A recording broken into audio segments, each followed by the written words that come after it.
Unbox tayo ng toys na nabudol natin for Leo. Ito, nabuksan ko na to. Pero pakita ko rin sa inyo. And then, A to Z. Tapos merong ano dito. Number 1, 2, 3, 4. Sa likod niya, yan. Tapos is counting. Medyo kakaiba lang yung ano niya. Wordings niya. Meron siyang in-check the words sa ilalim. Or Chinese words. Tapos, apple. Like, ganyan yung kulay niya. Or green apple siguro yan. And then, yung B is for butterflies. Kakaiba yung drawings ito. Letter C. Crab. Yung crab niya may mukha. Kakaiba yung word din siya. Like ito. Parang hindi siya common sa kids na kunwari, wait. Ano tayo? Ito, J. J for jigsaw. Parang hindi siya basic words. Ito.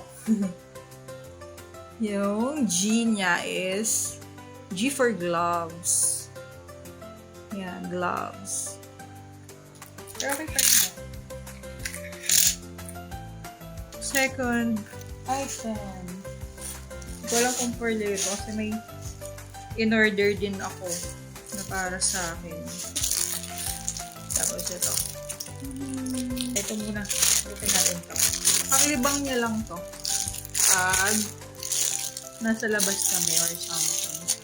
Pero pag kumakain kami, may panlibang siyang toys. So, ito siya. Para balik.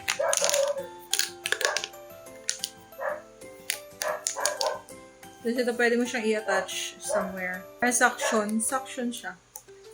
So, arms. Yan. And then, wala.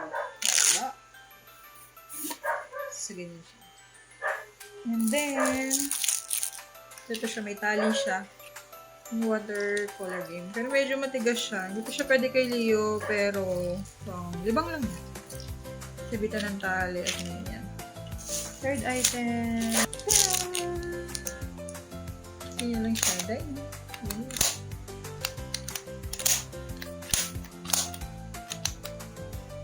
Tali siya. Next item. Animal cubes.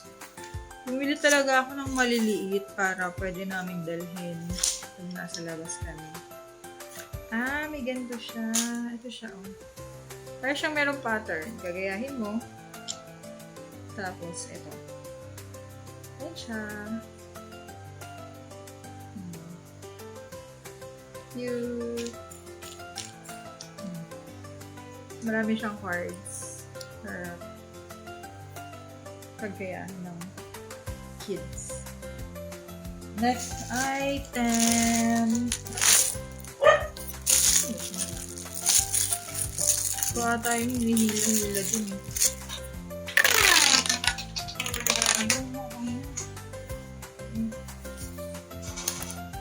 Pwede siyang parang ano ng washing machine. Yung host ng washing machine. Pero bakit yung binili ganito? Bakit? So, yan. 4 yun. Next item. Akin to. Nirecommend to sa akin ng friend ko. Kasi, tinatamad na ako dun sa mga ayun, yung nail. Yung pag nagpalagay ka ng face nails na sobrang tagal matanggal. Eh, pag marami kang ginagawa sa bahay, hindi nakiri yung ganun katagal na nails na mahaba. Ayan siya. Sticker, nails. Sabi, hindi ito madaling mabakbak. Nag-try lang ako ng iba't ibang color. Ayan. Wala na. Pakita ko sa inyo yung mga nabudol ko. So, ito na lahat ng budol natin for today. Till next time! Ilalagay ko yung link nitong mga to sa comment section or sa yellow basket. Bye!